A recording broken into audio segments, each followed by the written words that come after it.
No ano de 1994, deixa eu colocar aqui desse lado ali na mesa. Tá bom, depois eu pego mesmo. Não sei se você teve o privilégio de assistir logo que lançou. Talvez você nasceu um pouco depois e não tenha tido esse privilégio, mas eu já tinha meus 10 anos e me lembro muito bem quando eu descobri um ator que depois eu ia ficar praticamente apaixonado. É aquele ator que eu pelo menos quando vejo o nome dele em algum filme, você assiste de olho fechado. Tem alguns assim na minha lista, né? Tipo Johnny Depp, alguns assim que eu vejo e falo, bom, vou assistir que vai ser bom, e geralmente eu gosto mesmo. Até quando é ruim, é bom por causa dele. Mas esse é o Tom Hanks. E em 1994 ele lançou um filme, até então ele era desconhecido, pelo menos eu depois fiquei sabendo só que ele fez aquele Quero Ser Grande antes disso. É um filme que, convenhamos, né? Ele era novinho demais, tadinho. Mas lançou talvez aquele que o lançaria de fato para o estrelato, que é Forrest Gump, contador de histórias. Se você nunca viu esse filme, provavelmente você já deve ter visto tudo no Brasil vira gíria ou meme, né? Falar mais atual. Mas a pessoa falando, pô, esse cara é um Forrest Gump, né? Esse cara é um contador de histórias. Isso faz parte agora do nosso linguajar. E se você não assistiu, bom, embora seja tarde demais, né? 1994 e você ainda não viu esse filme, mas vale a pena, quem sabe assiste aí o Forrest Gump, ou pelo menos faça uma reprise. O filme basicamente acontece com ele sentado num ponto de ônibus, e enquanto ele espera a sua condução, ele vai contando sobre a sua vida, desde a sua infância em que ele teve foi acometido de uma síndrome ali, né, de uma doença, mas que o incentivo da sua mãe o ajudou a vencer as suas dificuldades. E aí, claro, né, um filme fantasioso demais, fala que ele passou por tudo aquilo que um ser humano podia passar, desde jogador profissional até lutar na Batalha do Vietnã, empresas de camarão, né, e tudo mais que uma pessoa podia passar ali, até correr por 3 anos seguidos e criar uma multidão de seguidores aí atrás dele, até que um dia, talvez umas cenas mais cômicas, ele para de correr e fica todo mundo assim, e agora o que a gente faz da vida? O que ilustra muito bem o que acontece hoje com aquelas pessoas que seguem outras de maneira cega, sem saber o que está fazendo. Mas enfim, obviamente não é sobre o Tom Hanks e Forrest Gump que eu vou falar hoje, mas o que eu quero falar é sobre o Forrest Pai. Ou o Pai Gump, se você preferir. O que eu quero falar é sobre o Salmo 78 e mostrar que todos nós, pais, deveríamos também ser contadores de histórias. Abram suas Bíblias aí no Salmo 78. O Salmo 78 é um salmo comprido, bem grande. São 72 versículos, eu não vou expor todos os versículos, fiquem tranquilos. Isso a gente vai fazer no ano que vem, uma série nos Salmos, especialmente um salmo, mas isso é assunto só para o ano que vem. Mas só para aguçar a curiosidade de vocês. Mas eu vou expor aqui os 7 primeiros versículos deste salmo. O Salmo 78 é um salmo dos 12 escritos pela família de Asaf. Embora a gente não tenha muita informação sobre quem foi este Asaf, historicamente falando, mas provavelmente um levita, alguém da tribo de Levi, responsável ali, com a sua família, pela adoração no templo e também por compor 12 dos salmos que contém o nosso saltério. E um deles é este Salmo 78. Provavelmente várias pessoas da família dele escreviam e esses salmos são categorizados como salmos da família de Asaf. E os salmos de Asaf, eles são muito didáticos.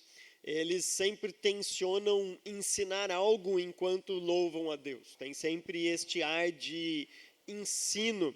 E não é diferente com este Salmo aqui 78. O Salmo 78 ele é cumprido, né, todos esses versículos, justamente porque vai, por meio da história do povo de Israel, contada aqui de maneira breve, mostrar a importância do ensino, da lei de Deus, de temer a Deus, de confiar no Senhor, e isso por meio de histórias. Então é sobre este salmo que nós falaremos na noite de hoje. Eu vou ler para vocês do versículo 1 até o versículo 7, que vai ser aí basicamente o escopo da nossa pregação. Acompanhe aí, por favor, Salmo 78, um poema da família de Asaf. Povo meu, escute o meu ensino, incline os ouvidos para o que eu tenho a dizer. Em parábolas abrirei a minha boca, proferirei enigmas do passado. O que ouvimos e aprendemos, o que nossos pais nos contaram, não os esconderemos dos nossos filhos. Contaremos à próxima geração os louváveis feitos do Senhor, o seu poder e as maravilhas que fez. Ele decretou estatutos para Jacó, em Israel estabeleceu a lei e ordenou aos nossos antepassados que a ensinassem a seus filhos, de modo que a geração seguinte a conhecesse, e também os filhos que ainda nasceriam. E eles, por sua vez, contassem aos seus próprios filhos. Então, eles porão a confiança em Deus, não esquecerão os seus feitos e obedecerão aos seus mandamentos. Até aqui, vamos orar mais uma vez. Senhor, nós clamamos a Ti, para que o Senhor nos ajude, nos dando compreensão do que a Tua palavra tem a nos dizer e fale aos nossos corações, não só nós como pais aqui, mas toda a igreja possa ser impactada pela Tua palavra.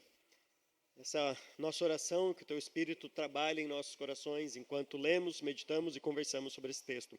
Em nome de Jesus Cristo. Amém, Deus. Eu vou falar aqui no plural pais, e ainda bem que o nosso português permite que você, mãe, se inclua também nisso, embora a mensagem vai ser mais direcionada aos pais. Isso porque na cultura hebraica, o grande responsável último pela educação da sua família, inclusive pela instrução na lei, na Torá, era o pai.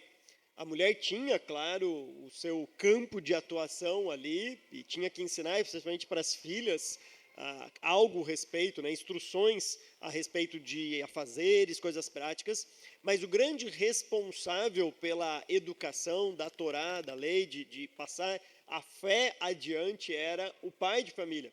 E é por isso que eu escolhi esse salmo para tratar conosco, pais, aqui esta noite. Mas, obviamente, eu espero que até aqueles que são filhos aqui, que ainda não tenham filhos, ou que sejam avós, ou mães aqui, talvez também consigam entender como esse salmo tem a falar aos nossos corações.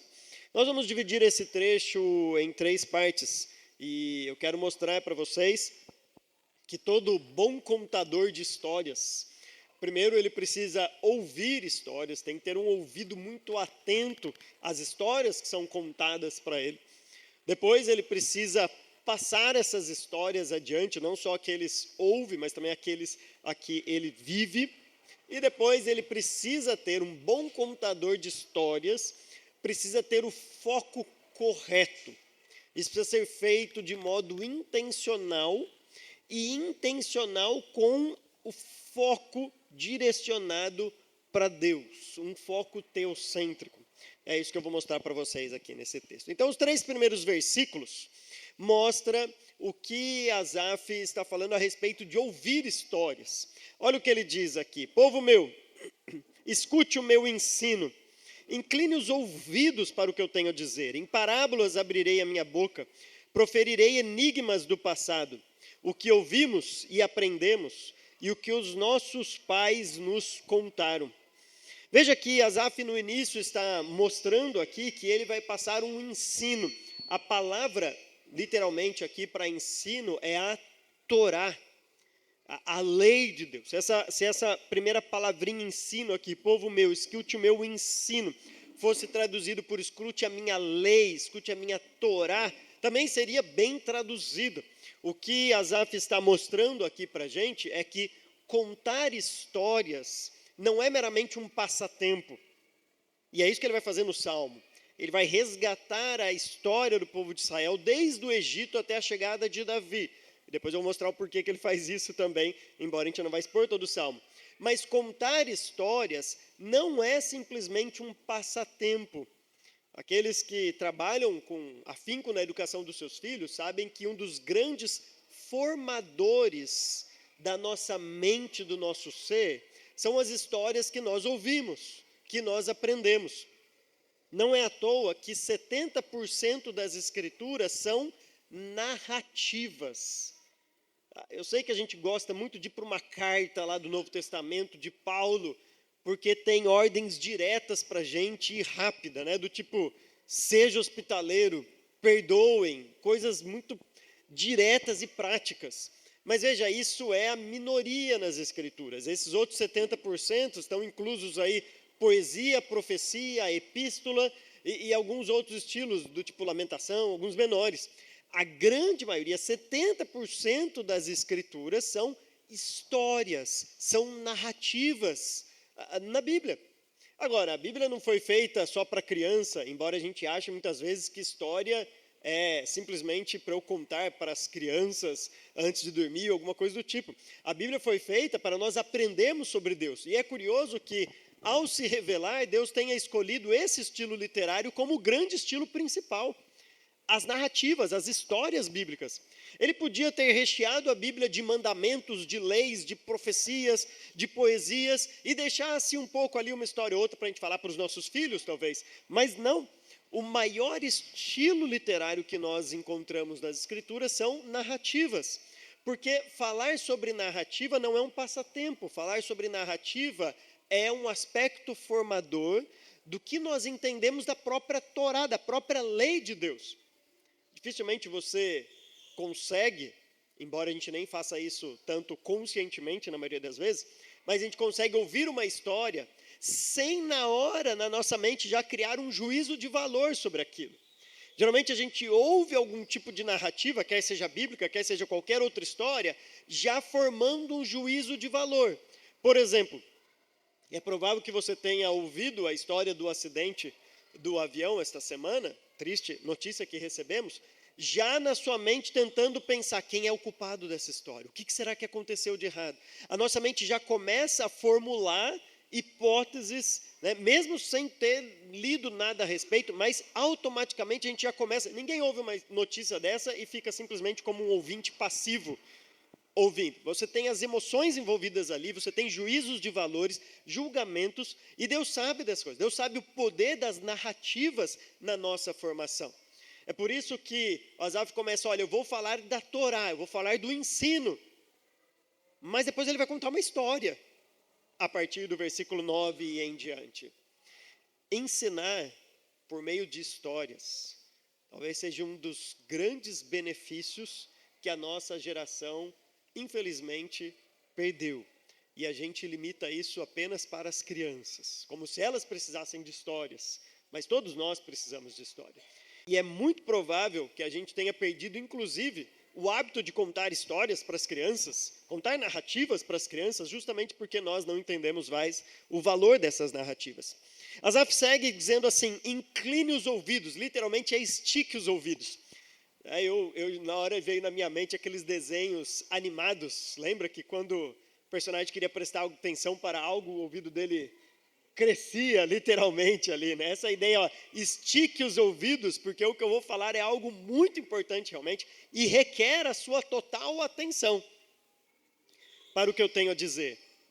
Em parábolas, é uma palavra que pode ser traduzida também por provérbio, é um jeito hebreu, um jeito judeu ali de contar as histórias, de contar os eventos, né? Em parábolas, abrirei a minha boca e proferirei enigmas do passado. E eu acho muito interessante quando Asaf coloca essa palavra enigmas do passado.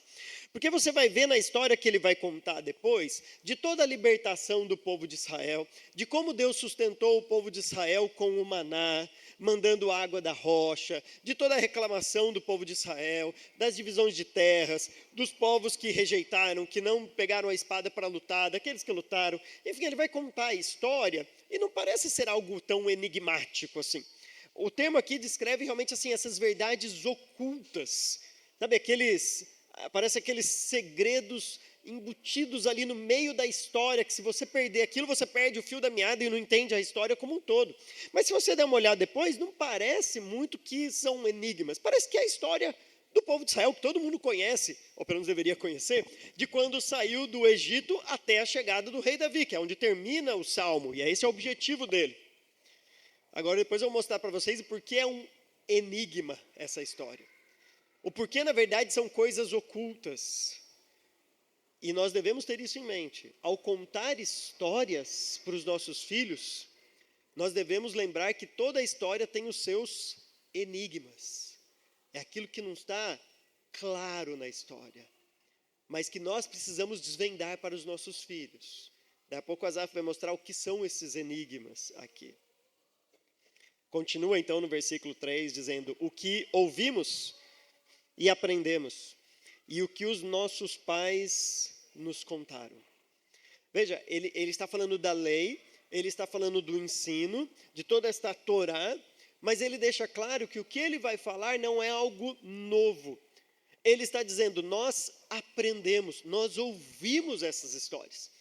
Asaf está escrevendo, se ele conta até Davi, obviamente, ele vem depois de Davi, ou pelo menos contemporâneo ali a Davi. É mais ou menos aí que se situa a família de Asaf. A gente não sabe por quantas gerações são essa família, quantidade de gente, quanto tempo durou todo este grupo no exercício lá sacerdotal, mas é mais ou menos aí. Então, obviamente, ele não viveu em loco ali a saída do Egito e todo aquele processo, mas eles ouviram a respeito disso. Naquela cultura hebraica, aquela cultura judaica, a transmissão oral era um método extremamente eficiente. Embora nessa época já houvesse, obviamente, escrita, mas ainda assim a transmissão oral era um excelente método de passar de geração em geração essas histórias. O que Asaf está dizendo é, o que eu vou falar agora é simplesmente aquilo que nós recebemos dos nossos pais. Os nossos pais nos passaram. Veja, nem sempre isso aconteceu na história. Se você olhar lá para Juízes, capítulo 2, quando começa aquele ciclo de falhas do livro, o livro faz questão de mostrar lá no comecinho que depois que Josué faleceu, morreu, na conquista da terra prometida, surgiu uma geração que não conhecia o Senhor. Muito provavelmente uma geração falhou aí no seu propósito de passar essas histórias adiante. Então surge uma geração que não conhece essas histórias, que não conhece os feitos de Deus e, obviamente, não conhece o próprio Deus. E aí o resultado disso é tudo aquilo que a gente olha no livro de Juízes. Por isso que Juízes é aquela desgraça de uma página a outra, com vislumbres de graça de Deus e misericórdia ao longo do livro. Mas é uma decadência justamente porque uma geração falhou em passar adiante a fé para os seus filhos. Asaf está dizendo, nós vamos falar o que os nossos pais nos contaram, o que nós ouvimos deles. Um bom contador de história é aquele que dá atenção a estas histórias. Infelizmente, hoje, as pessoas, os jovens, os mais novos, parece que têm o prazer de se rebelar mais cedo ou mais tarde diante da fé dos pais. E a gente vê isso com pesar. Eu tenho colegas de ministério. Um deles pediu oração essa semana para os 2 filhos já universitários, um já formado, ele é de Minas ali, os 2 filhos resolveram abandonar a fé e virar ateu. Talvez um dos mais emblemáticos é o filho do John Piper, que não só quis virar ateu e tudo mais, mas criou um blog para praticamente desacreditar o pai e ficar todo dia ali postando coisas para cutucar o ministério do pai.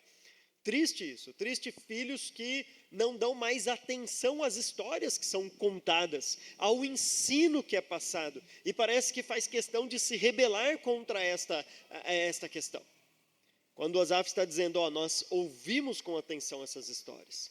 Claro, entenda-se assim, nós entendemos, nós conhecemos, nós acreditamos nessas histórias, e por isso nós passaremos adiante. Veja o que ele diz, o que ouvimos e aprendemos, e o que nossos pais nos contaram.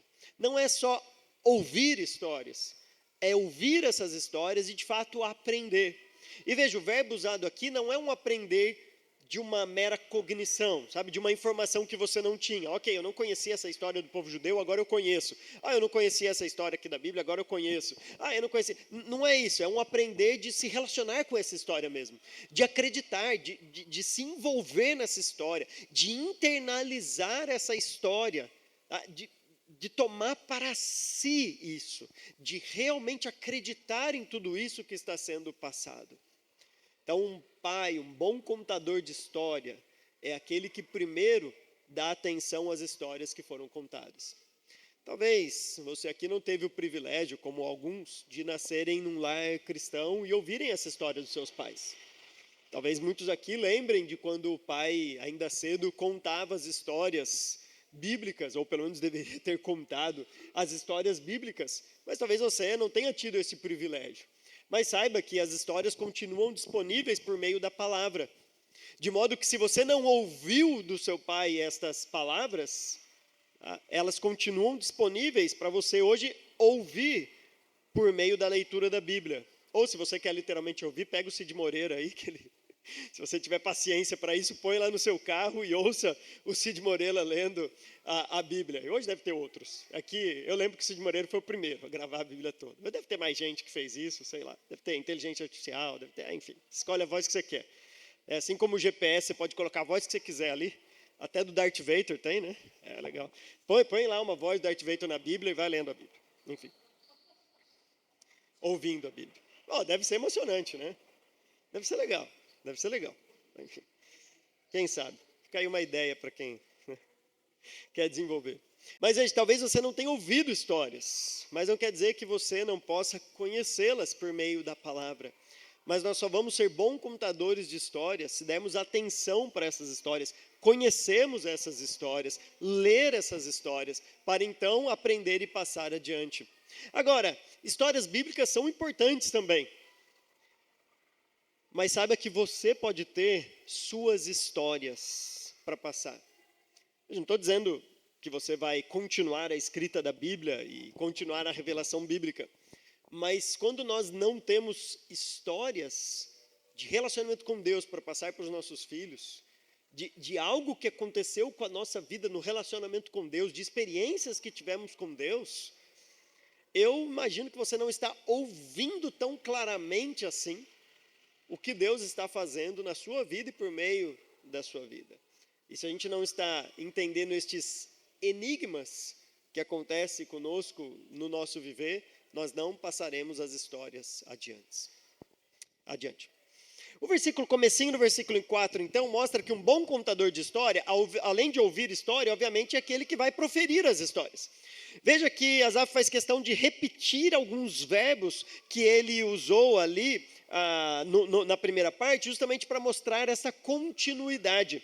Ele diz assim: não esconderemos dos nossos filhos, contaremos à próxima geração os louváveis feitos do Senhor, o seu poder e as maravilhas que fez. Daqui a pouco eu vou continuar e você vai ver mais palavras se repetindo. Mas quando ele diz nós contaremos à próxima geração, é exatamente a palavra que encerrou o versículo 3. É como se ele estivesse dando uma sequência a isso. Nos contaram e agora a nossa responsabilidade é contar. Foi-nos dito algo e agora a nossa responsabilidade dessa geração que surge é dizer, continuar dizendo essas histórias. Estamos passando adiante. Mas é legal o verbo que ele usa aqui quando ele diz, não esconderemos dos nossos filhos. Porque uma vez que ele aprendeu essa história, que ele sabe essa história, o fato dele ser omisso, presta atenção, o fato dele ser omisso e não falar disso, significa que ele está ocultando, escondendo dos filhos algo que ele não deveria fazer. Ele está privando os seus filhos dos benefícios que ele teve ao ouvir as histórias. Ele está dizendo, aquilo que eu ouvi, eu não posso ocultar, não pode morrer com a minha geração. Não pode terminar comigo, como foi o caso lá de Juízes 2. Eu não posso repetir aquela geração. É a minha responsabilidade agora, uma vez que me falaram sobre isso, passar isso adiante. Contar também essas histórias para a próxima geração. Um bom contador de história não vai simplesmente ouvir boas histórias. Vai também repassar essas histórias. É muito provável que se você não tem o hábito de ler, dificilmente seu filho vai pegar um livro para ler. Se você tem o hábito, por exemplo, de assistir futebol, é provável que seu filho crie o hábito. Matias todo dia pergunta para mim, papai, São Paulo jogou hoje? Ganhou ou perdeu? Geralmente quando perde eu torço para ele não perguntar, né? Deixa ele, tadinho, é novinho ainda. Mas quando ganha, filho, São Paulo ganhou hoje, né? Para ele ficar só com isso na cabeça. Estou formando a mente dele, né? Um bom formador de opinião. Tem que formar a mente dele enquanto ele é cedo, né? Então, claro, eu gosto, eu assisto, ele cresce, me acompanha, não só ele, né? As crianças crescem acompanhando, querendo saber, querendo se envolver, porque a gente gosta. Os filhos vão meio que pegar assim os hábitos, os gostos que a gente tem em determinadas questões. A gente gosta de música, ouve música todo dia, provavelmente seu filho vai crescer gostando de música também. Isso é normal. Se você ouve histórias e gosta de história e conta dessas histórias, saiba, seus filhos vão crescer gostando dessas histórias. E espero que não só gostando, mas se relacionando com essas histórias, acreditando de fato nessas histórias. Nós não esconderemos dos nossos filhos, contaremos à próxima geração. Agora vem algo interessante, isso é o enigma lá de Asaf que ele disse lá no começo. Porque uma coisa é contar a história, outra coisa é contar a história da perspectiva divina. Uma coisa é simplesmente dizer que algo aconteceu. Outra coisa é dizer que Deus estava envolvido e conduzindo aquele algo que aconteceu. E é por isso que ele vai dizer agora no versículo 4, nós contaremos a próxima geração, mas ele fala assim, nós contaremos Israel saindo do Egito e tudo mais, embora isso é de fato a história. Mas olha o que ele fala, nós contaremos os louváveis feitos do Senhor, o seu poder e as maravilhas que fez. No fim das contas, a preocupação de um bom contador de história não é passar história só para os filhos, mas é enquanto passa essas histórias, mostrar quem é Deus e que a criança conheça, o filho conheça mais sobre o nosso Deus. Aqueles que têm hábitos de contar história, vocês veem que os filhos, num mero conto de fábula, por exemplo, ou qualquer outra história, mesmo que não seja da Bíblia, automaticamente começam a relacionar algo, princípios ensinados ali com a fé. Questões de valores, questões de sacrifício, de entrega, de altruísmo, ou pecados como o egoísmo, como a maldade, já procuram saber o bem e o mal e começam a torcer pelo bem, automaticamente vai criando estas conexões na mente da criança, porque contar histórias é formar uma mente que vai se relacionar com Deus. É por isso que as histórias atuais, e eu acho que vocês já perceberam isso, confundem a mente das crianças. É aquela história que o bem já não é tão bem assim, não é tão bom, o mal já não é tão mal, o bem ora é mal, o mal ora é bem, e você fica sem saber os critérios objetivos daquilo lá. Por exemplo, eu cresci ouvindo histórias de que dragão é o ápice da maldade, não é? Toda a história, o dragão era mau, o dragão estava do lado errado. Toda a história que você ouve, até, 20 anos atrás, o dragão é mau na história. Qualquer mitologia, qualquer cultura que você vai ler, o dragão está do lado do mal. Até que você chega recentemente e tem um desenho bonitinho. Como treinar o seu dragão? Pô, espera aí. Pensa isso na cabeça de uma criança. Mas o dragão é mau. Agora eu posso treinar ele. Agora eu posso me relacionar com ele. Mas é bonitinho o desenho, gente. Não é legalzinho o desenho? Não, eu nunca vi. Mas deve ser bonitinho. Deve ser bacana ali e tudo mais. Mas veja como começa a ter uma confusão de valores na mente das crianças. Um bom contador de histórias vai, ao contar histórias, enfatizar para as crianças. Isso é o certo, isso é o errado, isso é bem, isso é mal. E a gente tem que sempre estar do lado do bem, porque Deus é o sumo bem. Dele vem todo o bem. Deve enfatizar valores, pecados, mostrar de fato para a criança, formando uma mente bíblica, porque por trás de toda a história há o agir de Deus nas histórias. E é isso que a gente quer formar na mente dos nossos filhos. A gente quer realmente falar sobre os louváveis feitos do Senhor, o seu poder e as maravilhas que fez. E ele continua dizendo no versículo 5, ele decretou estatutos para Jacó. Em Israel estabeleceu a lei e ordenou aos nossos antepassados que a ensinassem aos filhos, de modo que a geração seguinte a conhecesse, e também os filhos que ainda nasceriam, e eles, por sua vez, contassem aos seus próprios filhos. Veja que um bom contador de história não quer só passar história, mas quer garantir que os próprios filhos um dia saibam ser bons contadores de história. Quando a gente percebe de fato que a gente contou boas histórias, é quando o próprio filho consegue replicar isso para os outros. Aí você contou uma boa história. Aqueles que têm, como a gente, filhos com 9 e alguns meses, né? A gente já pode dizer para eles assim, ó, conte uma história para sua irmã. A gente faz isso geralmente, né? Vai terceirizando a responsabilidade. Eu falo que o próximo a Elisa já vai alfabetizar. A Elisa já está se preparando, talvez a Rebeca aí, ela que já vai alfabetizar, já vai ensinar a ler, escrever, falar, vai lá, ensina lá a sua irmã. Mas a gente vê como, ao contar histórias e passar histórias e gostar de histórias e conseguir identificar valores corretos, bíblicos ali na história, você vê que o filho de fato está entendendo todo este processo. O que a gente deseja realmente não é que a gente cumpra a nossa parte contando história e morra naquela geração. Não, o que a gente quer é que eles saibam da responsabilidade deles agora de passar essas histórias adiante. A fé deve ser passada de uma geração a outra. Claro que, eventualmente, alguém chega mais velho aqui na igreja e se converte velho e não teve um passado ali. Mas talvez seja o início de um processo agora. Que não mais daqui a alguns anos, outro membro da família mais velho, que nunca ouviu de Deus, vai crer em Cristo, mas que isso é passado de uma geração a outra, com aquele privilégio já de geração após geração, nascer num lar cristão que ouça as histórias diretamente dos seus pais e aprenda desde pequeno, desde o berço, estas verdades.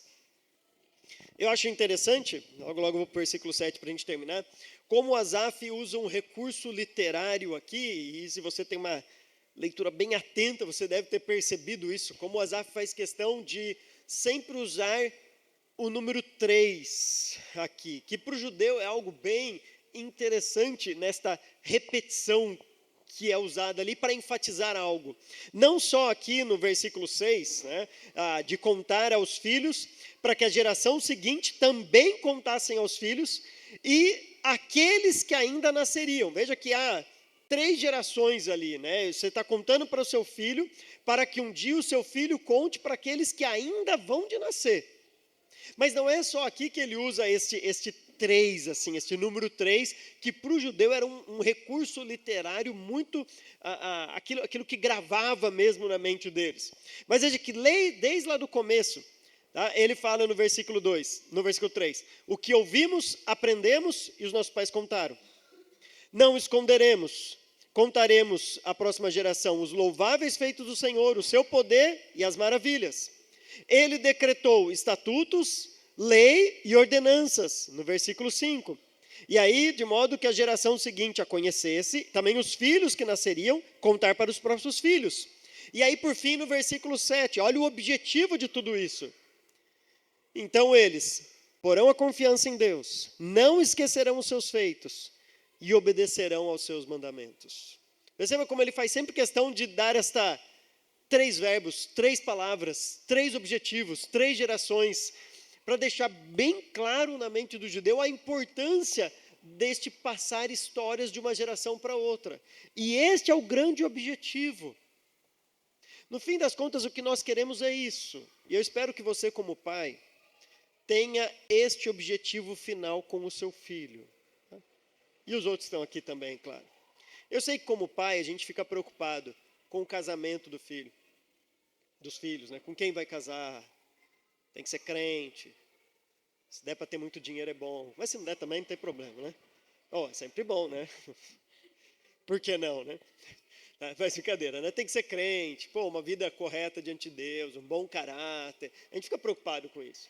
Talvez você já comece a preocupar, poxa, o que meu filho vai fazer, que ele vai trabalhar com o quê, quais são as suas aptidões, o que está aparecendo ali que ele vai gostar. A gente já fica crescendo assim, poxa, eu acho que esse daqui vai para essa área, esse daqui vai para essa área. A gente já começa a formular algumas coisas. A gente já fica preocupado se o filho vai ser um bom dono de casa ou não, ajudar lá em casa ou não, né? Mesmo que seja menino, mas assim, saber fazer algumas coisas em casa, se virar ali em algumas questões. Você quer ensinar seu filho Todo domingo tem pelo menos uma, né? Vocês perceberam, né? Todo domingo, tomara que não seja a mesma pessoa, né? mas todo domingo é sempre uma moto que passa aqui. Você fica preocupado, talvez, de ensinar ele finanças, de ter sucesso na vida. Enfim, tudo isso é papel nosso mesmo, de ensinar para os nossos filhos. Mas, irmãos, tudo isso vai ser perdido. Não vai servir absolutamente para nada, se isso não for o objetivo final. O que a gente deseja é que eles coloquem a confiança em Deus. Não esqueça dos seus feitos e obedeça aos seus mandamentos. É isso que nós desejamos para os nossos filhos. E eu espero que seja isso que você deseje para os seus filhos.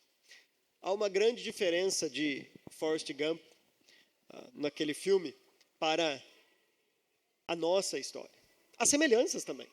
Muito interessante como, mesmo com a sua síndrome lá no começo do filme, as suas dificuldades, como mesmo assim ele superou tudo aquilo. E nós contamos isso para os nossos filhos mesmo diante da nossa pecaminosidade, mesmo diante de quem nós somos, Deus faz coisas maravilhosas por meio das nossas vidas, em nossas vidas. Há muitas semelhanças interessantes no filme.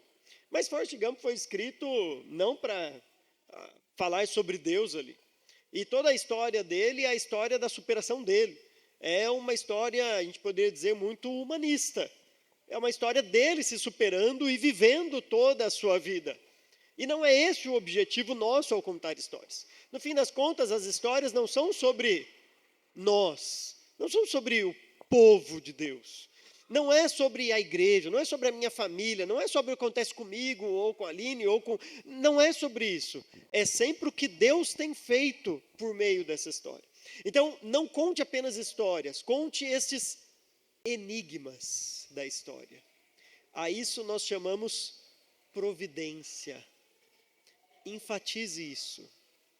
Primeiro, não esconda dos seus filhos as histórias, boas ou ruins.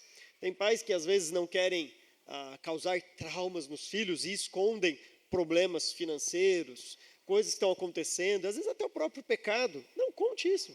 Conte para o seu filho, envolva-o neste processo, faça que ele ore também por isso, porque ele vai ver o agir de Deus em toda essa situação.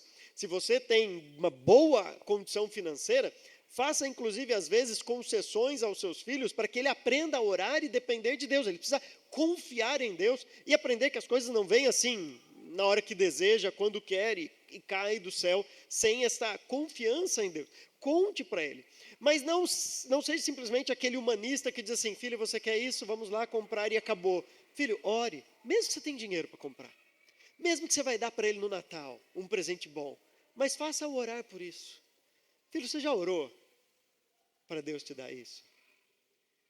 Vocês vão ver que quando o filho ora e ele recebe aquilo que, mesmo que você comprou e deu lá para ele, há no coração dele algo assim, tipo, Deus ouviu a minha oração. E é isso que a gente quer criar nele. A gente quer criar essa confiança. Tipo assim, eu orei. E Deus me concedeu isso mesmo. E se não der, a gente explica por que Deus não dá também, que Deus é sempre bom. Mas veja, a gente está criando esta confiança no filho, de entender que a questão não é, eu queria uma coisa, tenho dinheiro, vou lá e compro. Não é, a gente está passando por isso e tomou o remédio certo e resolveu. A questão não é meramente aqui. É contar a história com estes enigmas, com este agir de Deus que muitas vezes é misterioso até para a gente, mas a gente quer passar para os nossos filhos. Filhos, Deus age na nossa família. Deus nos dá condição financeira, Deus nos dá privações, Deus nos dá saúde, Deus nos dá doença de vez em quando, mas no fim das contas o que a gente quer passar é, Deus está agindo na história e na nossa família. E ao passar essa história para os filhos, nós vamos criar uma geração que põe a confiança em Deus, que não esquece dos seus feitos e que obedece aos seus mandamentos. Asaf tinha um objetivo aqui com as suas histórias. Ele vai mostrar toda a pecaminosidade e a ingratidão do povo para chegar e mostrar o porquê que Davi era um bom rei. Por que o povo precisava de um bom rei? Por que no fim das contas, finalmente chegou, depois de toda essa ingratidão, de toda aquela maldade, para defender lá no finalzinho e falar assim, ó, tá vendo? Por causa de tudo isso, Deus foi bondoso e nos deu um rei. é o rei Davi. E nós sabemos que os salmos que falam sobre Davi, os salmos reais que nós chamamos, no fim das contas, são também a respeito de Cristo, são messiânicos. E diante de toda a nossa ingratidão e pecaminosidade e as nossas histórias que muitas vezes temos vergonhas de contar, elas terminam mostrando que por isso nós precisamos, e não só precisamos, mas Deus nos deu o nosso grande Rei, o nosso grande Senhor, o nosso grande Salvador. E é sobre Ele que nós devemos falar para essas próximas gerações. Eu espero, irmãos, eu espero mesmo que a nossa igreja possa entender isso e que a gente possa ver o surgimento de uma geração cuja fé é vibrante, que confia de fato em Deus, põe a sua esperança nele e obedece aos seus mandamentos. Que Deus nos abençoe e nos ajude nessa tarefa. Amém.